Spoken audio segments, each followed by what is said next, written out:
24 घंटे में ही America Gaza में एक बहुत बड़ा एक्शन ले सकता है। डोनाल्ड ट्रंप के ऑर्डर पर अमेरिका की वायु सेना पूरी तरह से तैयार है।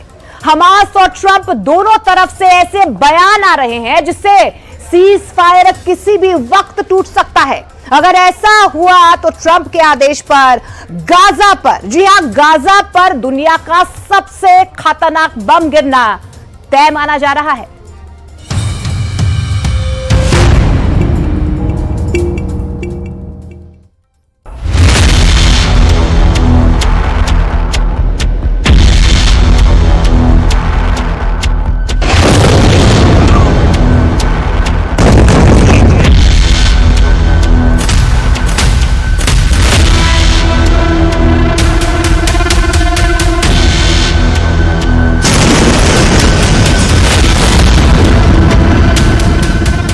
24 दिन के अंदर डोनाल्ड ट्रंप ने कुछ ऐसा कर दिया है कि दुनिया सबसे खतरनाक युद्ध के दहलीज पर खड़ी हो गई है। Absolutely obscene, dangerous, bad. Trump की सेंट्रल कमांड बहुत ज्यादा एक्टिव हो चुकी है। सीक्रेट एयरबेस से लगातार रात में उड़ान भरी जा रही है। रात में टेक ऑफ करने वाला ये विमान अमेरिका का सबसे खतरनाक लॉन्ग रेंज वाला बमवर्षक है। नाम है B-1 बॉम्बर।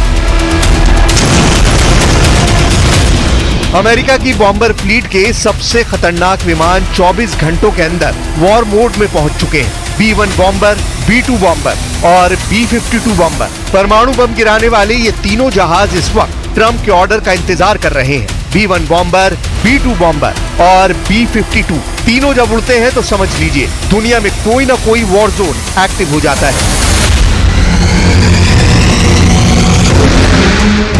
इस बार गाजा और फिलिस्तीन के मुद्दे पर सबकी नजर है और इसी को लेकर डोनाल्ड ट्रंप ने 24 घंटे के अंदर ऐसे 2 बम गिराए हैं जिससे वर्ल्ड वॉर का खतरा मंडरा सकता है।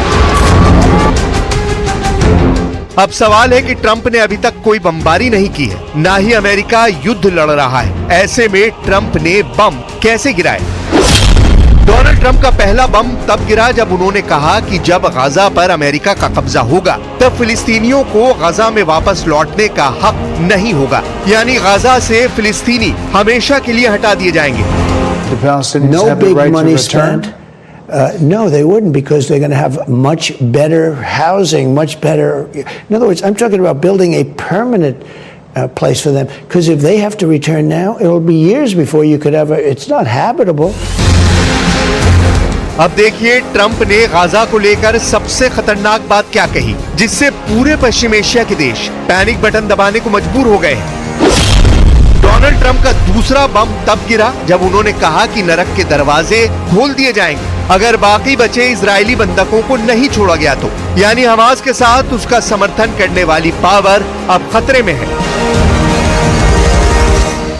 If all of the hostages aren't returned by Saturday at 12 o'clock, I think it's an appropriate time.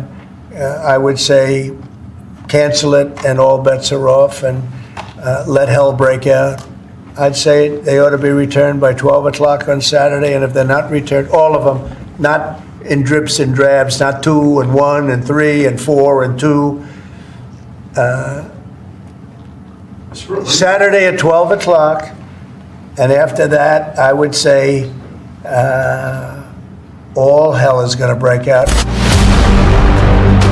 24 घंटों के अंदर डोनाल्ड ट्रंप की सबसे बड़ी धमकी एक्टिव हो गई है। ट्रंप ने व्हाइट हाउस से लेकर एयरफोर्स 1 तक हर जगह कहना शुरू कर दिया है कि अब और बर्दाश्त नहीं करेंगे।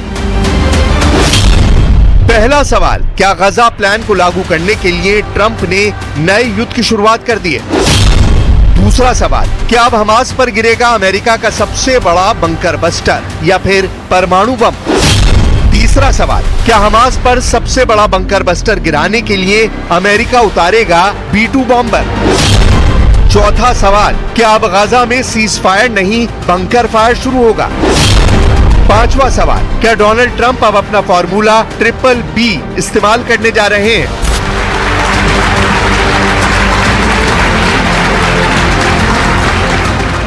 कोई शक नहीं कि युद्ध का खतरा बहुत बढ़ गया है। पश्चिम एशिया में तनाव बहुत ज्यादा है क्योंकि डोनाल्ड ट्रंप ने अब गाजा को अपनी नाक का सवाल बना लिया है। ट्रंप ने हमास और गाजा को लेकर जो भी कहा उसके मायने या तो वो खुद जानते हैं या फिर उनके दुश्मन जानते हैं। ट्रंप ने गजा का फ्रंट अब अपने हाथ में ले लिया है। ट्रंप की बातों से साफ है कि अब हमास को मिट्टी में मिलाने के लिए फार्मूला BBB वाला तैयार है। ट्रंप ने फैसला कर लिया है कि वो इजराइल के लिए आखिर तक लड़ेंगे।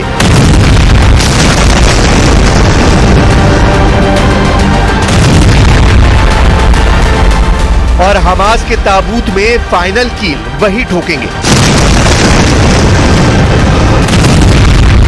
इसलिए कहा जा रहा है कि हमास का संपूर्ण इलाज करने के लिए डोनाल्ड ट्रंप ने फार्मूला BBB लॉन्च कर दिया है। क्या है ट्रंप का फार्मूला BBB? फार्मूला BBB यानी B1 बॉम्बर, B2 बॉम्बर और B-52, ये तीनों बहुत ही खतरनाक परमाणु बम वर्षक हैं और ट्रंप का फार्मूला BBB कहे जाते हैं। फार्मूला BBB को 100% कामयाबी से लॉन्च करने के लिए ट्रंप को एक और BBB वाले फार्मूले की जरूरत पड़ेगी। यानी गाजा में हमास को तबाह करने के लिए अमेरिका के पास इस वक्त 3 तरह के बहुत ही खतरनाक बंकर बस्टर बम हैं। पहला है GBU-28, दूसरा है GBU-72, तीसरा है GBU-57। ये तीनों भी डोनाल्ड ट्रंप के फार्मूला BBB का हिस्सा है।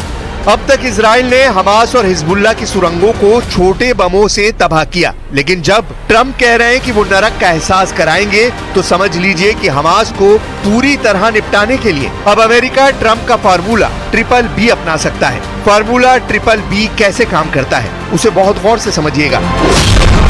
सबसे पहले GBU-28 बंकर बस्टर बम। ये ऐसा बम है जो 6 मीटर मोटी कंक्रीट की परत को पार कर सकता है। अगर ये बम फेल हुआ तो GBU-72 हाजिर है जो 30 मीटर मोटी कंक्रीट को भेद सकता है और उसके बाद इस बम का ब्लास्ट होता है।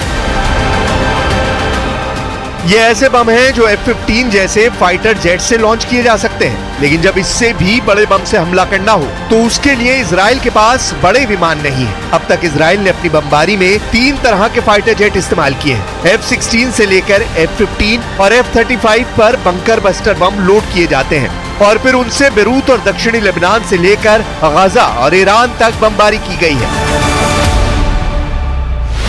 लेकिन जब बात दुनिया के सबसे खतरनाक बंकर बस्टर GBU-57 की हो तो उसे लॉन्च करने वाला प्लेटफॉर्म यानी विमान भी बड़ा चाहिए। इस बम को सिर्फ अमेरिका के बड़े बम वर्षक विमान B-2 से लॉन्च किया जाता है, जबकि B-52 से भी इसको कई बार टेस्ट किया गया है।